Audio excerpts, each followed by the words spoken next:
Assalamualaikum dan salam sejahtera. Nama saya Azlinda binti Azman. Nombor kad matrik saya GB230080 dan saya daripada Seksyen 1. Video ini adalah untuk tegasan subjek Sosiologi Pendidikan dalam TVET, di mana melalui bahan pembacaan saya, pada hari ini saya akan membincangkan satu topik yang sangat menarik, iaitu topik kepelbagaian sosio-budaya dan implikasinya terhadap pendidikan, peranan guru sebagai ejen sosialisasi dalam menangani cabaran yang dihadapi. Sebelum kita pergi lebih lanjut, saya akan menerangkan tentang definisi kepelbagaian sosio-budaya.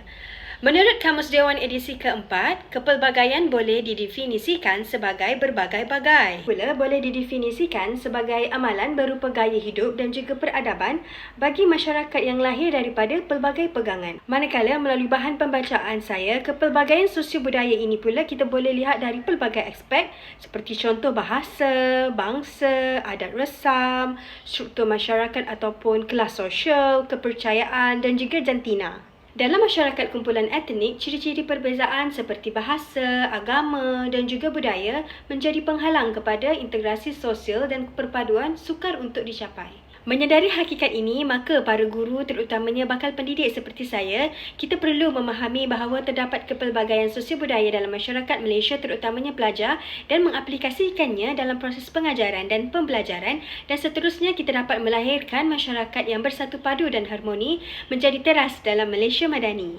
Seperti yang kita tahu, Malaysia merupakan sebuah negara yang sangat unik dengan kepelbagaian sosio-budaya dari pelbagai aspek, maka guru menjadi ejen yang sangat penting dalam pembentukan masyarakat yang dinamik. Melalui bahan pembacaan saya, terdapat 3 faktor kepelbagaian sosio-budaya di sekolah, iaitu bahasa, kaum dan agama, struktur sosial, sosioekonomi keluarga. Saya akan menerangkan ketiga-tiga faktor ini secara lebih terperinci. Isu yang pertama ialah isu bahasa. Merujuk kepada Perlembagaan Persekutuan Perkara 152, bahasa Melayu merupakan bahasa kebangsaan. Justru itu, bahasa Melayu perlulah diguna pakai dalam urusan rasmi seperti di institusi pendidikan. Walau bagaimanapun, kita tidak boleh nafikan bahawa masih terdapat segelintir golongan pelajar minoriti, terutamanya orang asli, mereka masih lagi menggunakan bahasa ibunda dan dialek mereka ketika di sekolah. Mereka bukan sahaja menggunakan bahasa ibunda dan dialek ketika berinteraksi dengan keluarga, malah turut menggunakannya ketika berada di dalam kelas, juga menggunakannya ketika berada di persekitaran sekolah, seperti contoh di kantin ataupun di perpustakaan. Hal ini jelas menunjukkan bahawa bahasa Melayu kurang digunakan. Oleh sebab itu, boleh dikatakan bahasa semai merupakan bahasa pertama mereka, bahasa Melayu merupakan bahasa kedua, manakala bahasa Inggeris merupakan bahasa ketiga. Justru apakah implikasinya? Kesannya, murid akan mengalami masalah komunikasi. Hal ini kerana murid tidak dapat memahami dengan jelas apakah sebenarnya yang hendak disampaikan oleh guru mereka ketika berada di dalam kelas. Malah guru juga tidak mampu untuk memahami keperluan murid mereka. Bahkan orang asli khususnya seperti yang kita tahu, mereka sering tercicir dalam pelajaran. Isu yang kedua adalah isu berkaitan dengan kaum dan juga agama. Seperti yang kita tahu, sekolah merupakan sebuah tempat ataupun merupakan sebuah institusi pendidikan yang mengumpulkan pelajar dengan pelbagai kaum dengan agama dan budaya yang berbeza. Melalui ini, kita boleh lihat bahawa wujudnya kepelbagaian dari sudut nilai dan juga kepercayaan pelajar yang mungkin diwarisi ataupun dibawa daripada zaman nenek moyang mereka lagi ataupun ibu bapa mereka, kemudiannya dibawa ke sekolah. Jadi kita boleh lihat wujudnya perbezaan dari sudut nilai dan kepercayaan ini, dan seterusnya mewujudkan sifat prejudis dalam kalangan pelajar. Sebab itu kita boleh lihat sudah menjadi trend dalam kalangan pelajar sendiri bahawa mereka tidak begitu bercampur gaul ataupun berkomunikasi secara aktif dengan pelajar daripada kaum yang lain.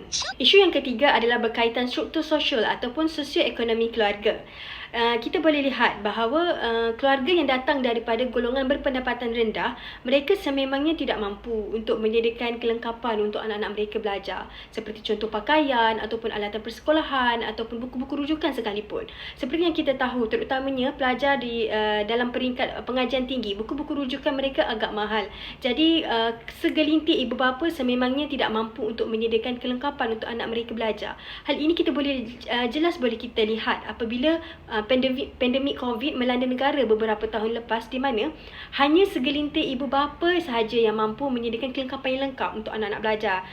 Maksudnya daripada segi menyediakan alat peranti ataupun rangkaian internet yang baik untuk anak-anak belajar secara dalam talian. Sementara segolongan lagi ibu bapa, mereka sememangnya tidak mampu menyediakan kelengkapan untuk anak-anak mereka belajar dalam talian. Jadi kita boleh lihat terdapat jurang pendidikan di sini dari sudut sosioekonomi keluarga mereka.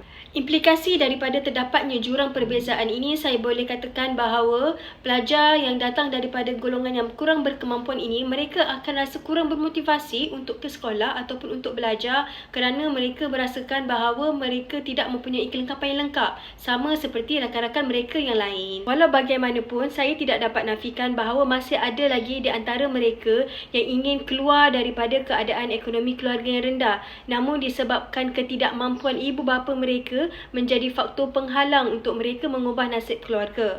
Implikasinya, anak-anak ini akan terus mewarisi kepapaan keluarga mereka.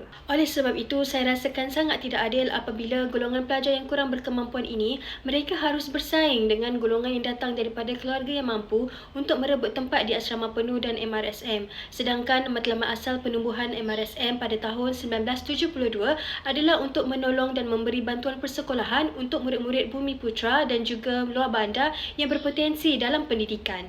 Cabaran dihadapi guru. Cabaran guru apabila berdepan dengan pelajar yang datang daripada pelbagai latar belakang yang berbeza, iaitu dari sudut status sosial yang berbeza, tahap pendidikan keluarga yang berbeza, cara pemikiran juga berbeza dan cara komunikasi sesama mereka juga berbeza. Cabaran seterusnya, guru perlulah melengkapkan diri dengan ilmu dan juga kemahiran dalam menyatu padukan pelajar yang datang daripada pelbagai sosio budaya ini. Saya bagi contoh ilmu tentang kebudayaan kaum yang lain, di mana seorang guru itu mereka perlu melengkapkan diri mereka dengan ilmu kebudayaan kaum lain supaya guru itu sendiri mampu untuk menyampaikan maklumat dengan lebih tepat dan jelas mengenai kebudayaan kaum lain kepada pelajar mereka ketika berada di sekolah. Terdapat sekurang-kurangnya 2 peranan guru sebagai ejen sosialisasi dalam menangani cabaran yang dihadapi, iaitu yang pertama adalah guru sebagai penyampai ilmu kenegaraan dan juga perpaduan. Pembentukan semangat kenegaraan dalam diri pelajar ini sangat penting agar pelajar sedar akan kepentingan diri mereka menjadi seorang warga negara yang baik. Sebagai contoh, dalam subjek sejarah, pelajar dapat memahami kepentingan perpaduan tanpa mengira kaum dan juga agama.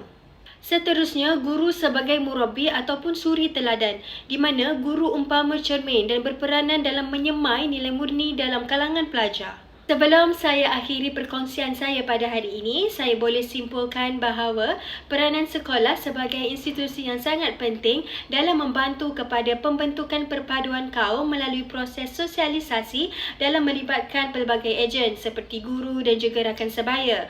Oleh itu, peranan semua pihak dalam menjadikan kepelbagaian sosiobudaya ini mampu untuk membawa 1001 hikmah dan manfaat untuk semua. Sekian saja daripada saya. Assalamualaikum warahmatullahi wabarakatuh.